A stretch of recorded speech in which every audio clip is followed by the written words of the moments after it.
Sunan, guide me. I have not had to win all day.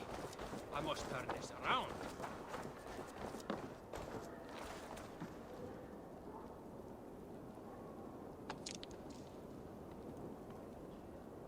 It's Eivor. Open the door. Come in, but keep your voice down. You will alert Harald's men.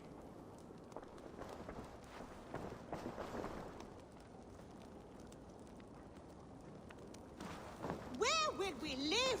The English will fight back! The wars will never end! Or they will push us into the Christian ways! Quiet all! Give me a chance to speak.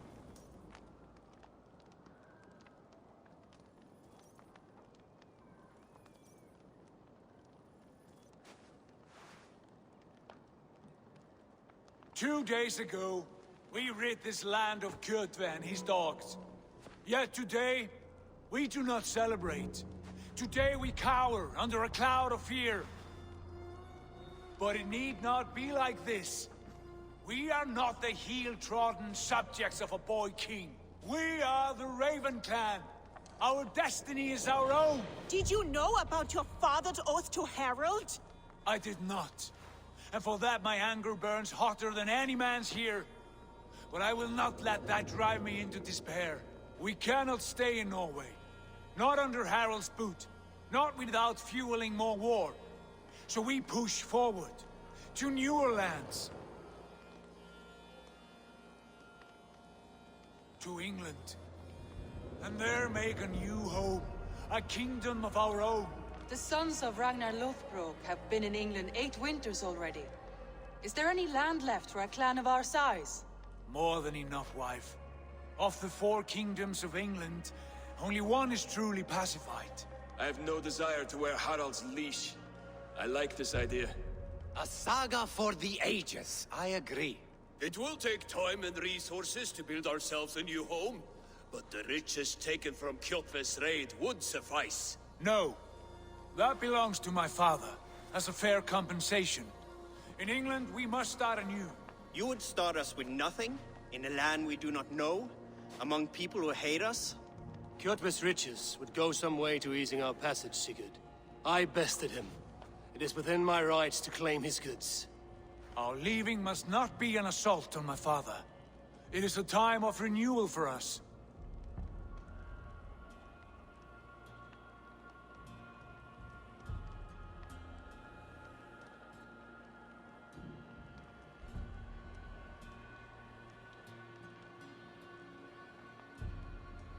If we go, we will need all the help we can get.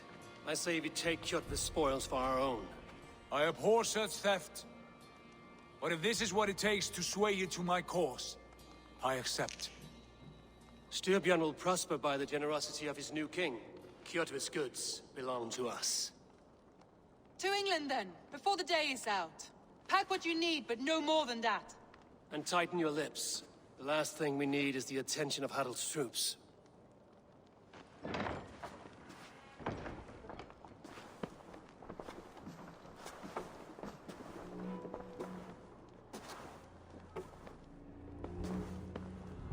How much did you hear? Enough. A new path is revealed, and your journey will be challenging. Will you not join us? For my mother's sake, I cannot. But our threads will cross again before the final day. Until then, farewell.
Eivor, the wind favors us. We should set sail without delay.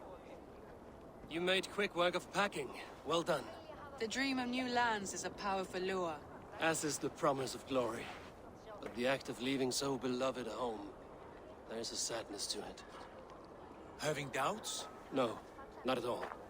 The die is cast. Then let fate guide our journey. Are you ready?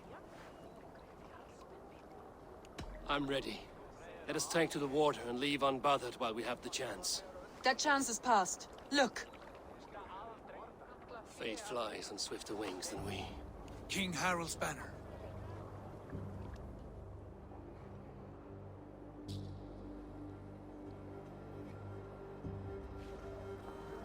Sigurd, what is this assembly? What are you planning? An exit, father. As graceful as I can. For if I cannot be king in the land of my birth, I will start a new saga. In England. Nonsense. Your place is here, son, at my side. There will be other victories soon. Other glories. My choice is made, father. Do not hope otherwise. There's nothing for me here. I must go make my name in the world.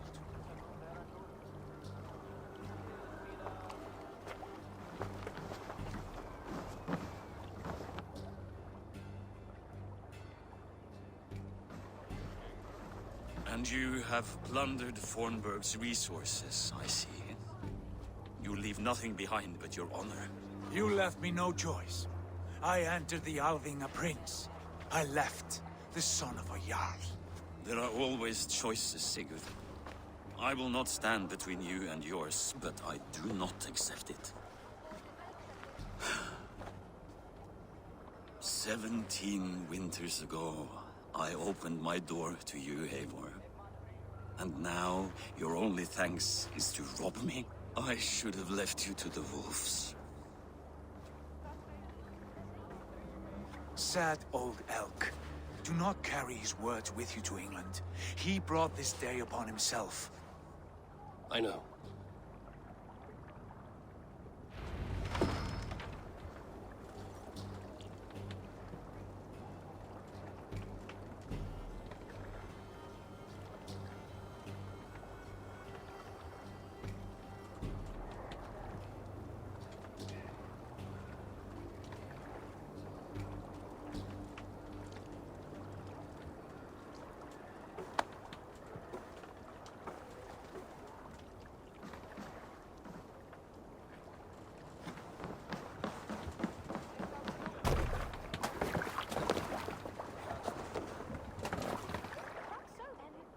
The time for tears is over, you weeping sacks of wool!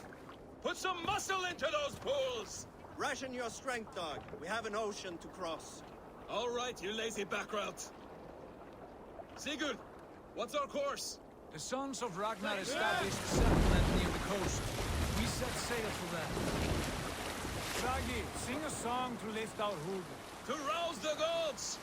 Inspire a mighty fart from Thor to speed us on our way!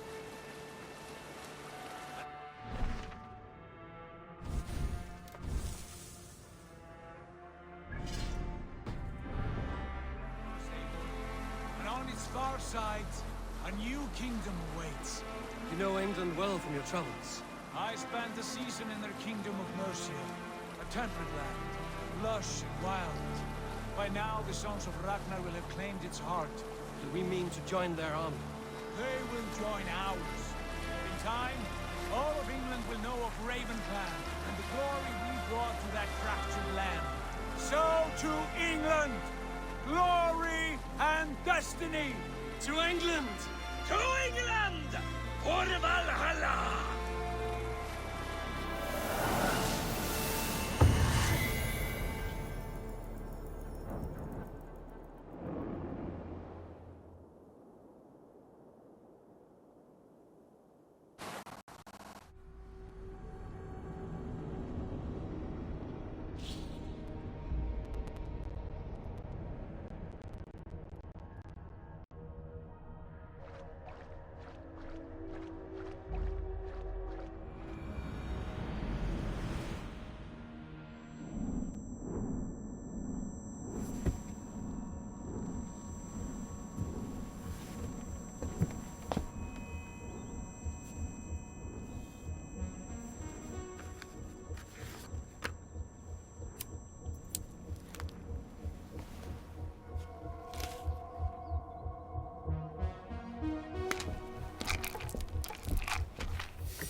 In a lecture at the University of Cambridge, Dr. Sirka told a worried audience that scientists have few answers for them.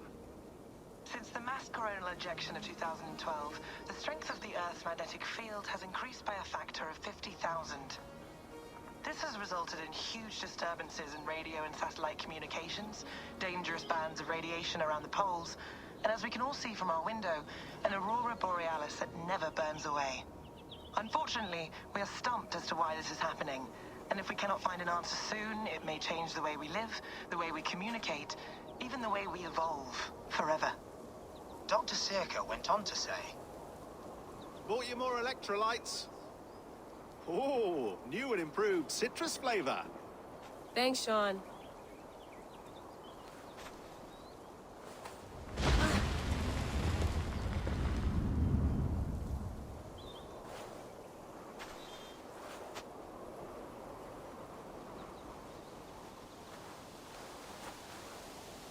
How do we fix this? How are you the key to everything?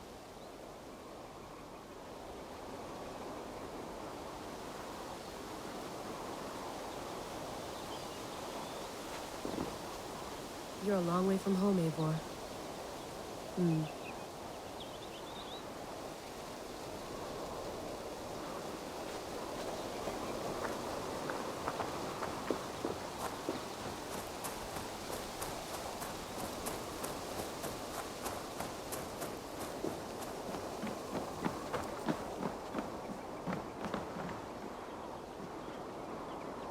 It's beautiful. But it's not normal.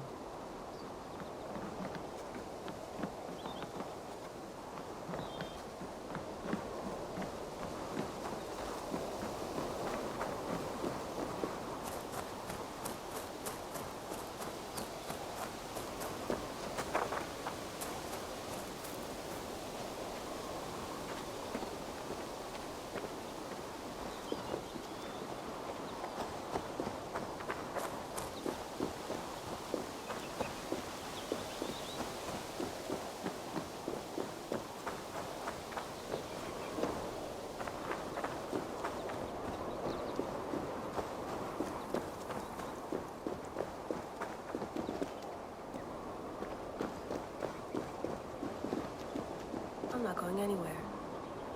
Not yet.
might be interested in this. Conversations that Bex and I had with Desmond back in 2012. December, I think. Just, candid talks, that's all. We didn't square any circles or write any beat poetry. But he did have some interesting insights into his time in the Animus and what it means to be an assassin. Anyway, have a listen. You might find you and he had similar experiences, so, well, let me know what you think. Unless it's to tell me I sound like a total prat in these recordings. If that's the case, just say nothing. I mean, I did have a slight cold at the time I recorded these. That's probably why I sound odd. Anyway, okay, I'm done anyway, so turn off. Turn off. Oh, it's actually just a button. Sorry, here we go.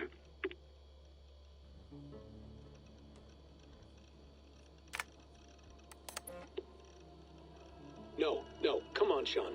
Turn that thing off. Oh, hold on. I like what you said there. I want to get this for posterity. Say it again, nice and loud. Seriously? Sure, come on. If nothing else, it'll give me leverage with your old man. Ah, that's your angle. Nice. What I said was, I wish I hadn't been born into the Assassins. I wish I had chosen this life. Is that good enough? Sure, but why is that? Because choice is the central idea of our creed. It underpins everything, right? It's about free will. It's about seeing the evidence before you and saying, yes, this is what I want. Or, no, this isn't for me. But when you're born into a group like this, or any other, like I was, you get mixed signals. You get told over and over again, this is what we believe. These are the rules. This is reality. No deviation. And if you question it, oh, they look at you like you killed a puppy. That's hardly free will. It's a weird irony when free will is your central belief, but nobody wants you to believe otherwise. I don't know how to say it exactly, but I always thought there was something self-destructive about our creed. If free will is the most important moral guidepost we have, we should be free to ignore it. To choose submission, for example. You know what I mean? Like, we should be free to side with the Templars. If it's really my choice, I could do that. Right. It's almost self-refuting. A democracy could democratically elect a dictator or choose to get rid of democracy altogether. Within our creed is the seed of its own destruction. That's what makes it powerful, I think. And fragile. Right. The more freedom you have, the more risky it is, you know? Anyway, my dad has mellowed over the years, but he was strict when we lived on the farm. He ran a tight ship. I never got the impression that I was free to choose my path forward. Our creed, our tenets, they were drilled into my head. By the time I was a teenager, I was following these rules out of a sense of duty. This was just what we did. That happens to a lot of organizations over time. A stagnation sets in, you know? A fundamentalism. Yeah. Following the rules becomes more important than achieving whatever goal you set out for yourself. And people start to lose sight of the reason the rules exist. That's called deontology, or a form of it. Following a rule for its own sake and not for the consequences it has. Yeah, but that feels backwards, doesn't it? Well, I think so. Following a rule is the easy part. Praying, taking a sip of wine, munching on a wafer. Rituals that give comfort. But that's just going through the motions. It makes people feel like they're doing something. When the hard work is, well, actually getting off your ass and doing something productive. I think people just want boundaries. Tight boundaries. They want to see the four walls that pen them in. I don't disagree. Anything outside that, anything that makes life more complex, that's scary. That's why I envy you. You chose this life. You went through that process, and you decided, yes, I believe in this. Sure. It didn't stop me from being an insufferable know-it-all as a teenager, but I see your point. I would have loved to have been a know-it-all. I knew nothing. Not until you guys found me. Yeah. It wasn't until I met you, and Bex and Lucy, that I knew. I knew I wanted to be an assassin. Oh, thanks, Des. Come here. Bring it in, bud. I don't normally like touching, but I'll make an exception now. I am not hugging you. You sure? Because I smell very nice today. Can you just turn that off?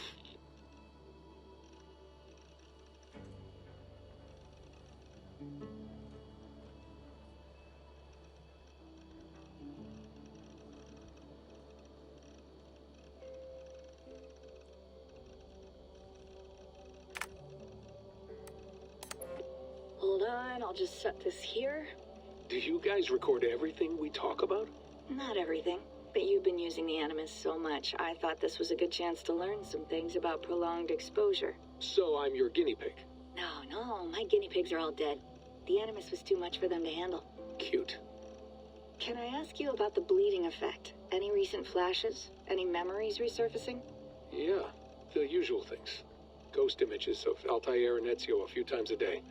Nothing intrusive, just brief moments. They pass quickly, almost without me noticing. Like a figure in the corner of my eye. Or remembering a dream from the night before. I did have one extended hallucination a few days ago. It was Ezio. He was older, around the time he left Cappadocia. He was standing on the deck of a ship, alone. And through him, I could feel an intense regret or guilt. And it felt to me like he'd had a loss of faith in himself, in the Creed, like he couldn't keep it up, couldn't stay true to his ideals. And as I watched him, I thought, is this the moment he decided he was done being an assassin? It felt like it. Anyway, most of my visions have been brief, lasting just a few seconds. They're like complete memories of small moments that appear suddenly out of nowhere, fully formed. It's a strange feeling. Okay, anything else? I'm starting to see Connor now, too. Though I hear his voice more often than I see him. I'm sure that will change. Oh, yeah, and yesterday, just before bed, I had a memory of being on a beach in the Caribbean with a bunch of sailors. Or maybe they were pirates. I don't know. No idea. Huh. We'll look into that. And how do you feel in general? In general? Well, I feel older, for one. Much older. And it's strangely comforting. I'm collecting the memories and skills and thoughts of so many people. I feel like I've lived a few hundred years or more. Is it possible that if I do this for too long, it'll push my own memories aside?